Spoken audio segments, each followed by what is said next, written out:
நான் எகிப்திற்கு வரப்பண்ணின வியாதிகளில் ஒன்றையும் உனக்கு வரப்பண்ணேன். நானே உன் பரிகாரியாகிய கர்த்தர். அன்பானவர்களே, நம்முடைய தேவனாகிய கர்த்தர் நம் அனைவரையும் நேசிக்கிற அன்பின் தகப்பனாக இருக்கிறார்.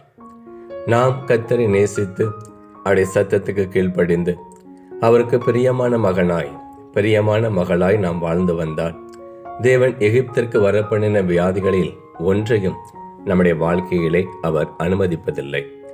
நாம் தேவனுடைய சத்தத்திற்கு கீழ்ப்படியாமல் அவரை துக்கப்படுத்தும்படியான வாழ்க்கையை நாம் வாழ்ந்து கொண்டு வந்தால் தேவன் நம்மை அவரிடத்தில் மனம் திரும்ப பண்ணும்படியாக வியாதி என்னும் சிச்சையை நம்முடைய வாழ்க்கையிலே அவர் அனுமதிக்கிறார். அன்பானவர்களே, எத்தனையோ மனிதர்கள் தங்கள் வியாதி படுக்கையிலே பரிகாரியாகிய கர்த்தரிடத்திலே மனம் திரும்பி தங்கள் வியாதி நீங்கி பிழைத்து அவருக்கு சாட்சியாய் வாழுகிற தேவ பிள்ளைகளும் இந்த உலகத்திலே உண்டு.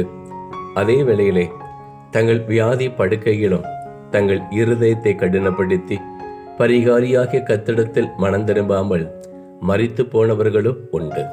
அன்பானவர்களே, நம்முடைய வாழ்க்கையிலும் நாம் மனம் திரும்பும்படியாக வியாதி என்கிற சிற்சையை கர்த்தர் நம்முடைய வாழ்க்கையிலே அனுமதித்திருப்பாரேயானால் நாமும் நம்முடைய இருதயத்தை கடினப்படுத்தாமல் பரிகாரியாகிய கர்த்தரிடத்தில் மனம் திரும்பினார் அவர் நம்மை குணமாக்குவார்.